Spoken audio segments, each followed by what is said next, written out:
Turbinas hidráulicas. Al hablar de turbomáquinas, nos referimos a máquinas que desarrollan par y potencia a través de sus diferentes mecanismos, transforman energía mecánica en eléctrica, pero dependiendo del flujo, podemos clasificarlos en turbinas hidráulicas y térmicas, y estas se constituyen prácticamente de la turbina y una parte que es el generador.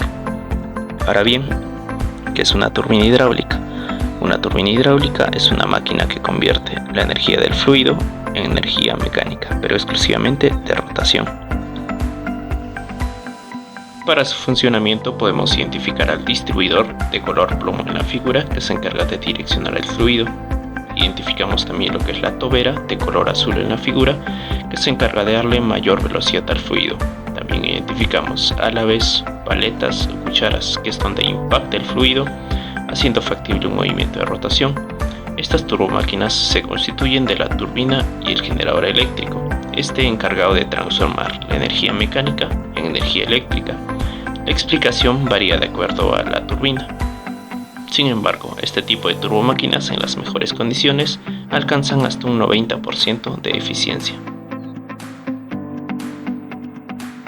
Ahora bien, pasemos a los generadores eléctricos propiamente dichos. ¿Cómo es que el movimiento se transforma en energía eléctrica? Pero para entender este concepto vamos a citar a Horsell. Horsell descubrió que una corriente que pasa a través de un conductor produce un campo magnético. Sin embargo, la duda estaba en que si un campo magnético podía producir una corriente, y esta duda fue resuelta años más tarde por Michael Faraday en sus pruebas con magnetos. Faraday se dio cuenta que al pasar un imán por medio de espiras de cobre en los extremos del cable se producía una diferencia de voltaje. Sin embargo, esto solo pasaba cuando el imán se mantenía en movimiento, para lo cual Faraday establece la siguiente fórmula. Nos dice que la fuerza electromotriz es igual a la variación del flujo del campo magnético respecto al tiempo. Ahora bien, respecto al signo, Henry Lenzsch, años más tarde, establece que la polaridad de la FEM es tal que genera una corriente cuyo campo magnético se opone al cambio que la genera. Esto quiere decir que si pasamos un imán a través de un tubo de cobre, esta produce una corriente en el tubo de cobre, y al existir una corriente en el tubo de cobre, produce un campo magnético que se opone al movimiento del imán, y por eso el comportamiento antigravitatorio del imán. Recapitulemos. Los generadores actuales están en base a un movimiento.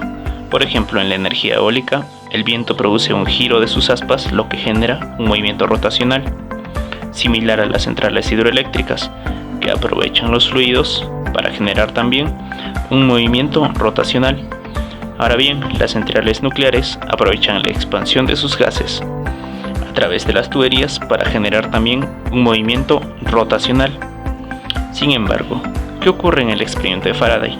En el experimento de Faraday solo podemos apreciar un movimiento bidireccional, para lo cual vamos a proponer otros ejemplos, otros modelos de movimiento rotacional para explicar la generación de energía.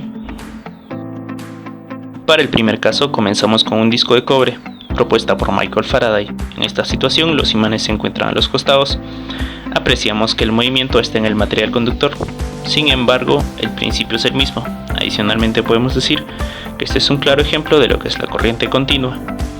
También podremos colocar el imán girando a través de un eje, y en este caso rodeado por el material conductor. Dado que la trayectoria del imán, la mitad de su tiempo pasa alejándose de los conductores y la otra mitad acercándose, la variación del flujo magnético se invierte y se produce una corriente alterna. Ahora bien, podemos invertir este sistema y adicionalmente ponemos un modulador de corriente continua, produciendo corriente continua. Los ejemplos son varios, sin embargo todos siguen el principio de la ley de Faraday, y este mismo principio es el que se aplica para los generadores de energía. Juntando las turbinas y los generadores eléctricos obtenemos el funcionamiento total de las turbinas hidroeléctricas.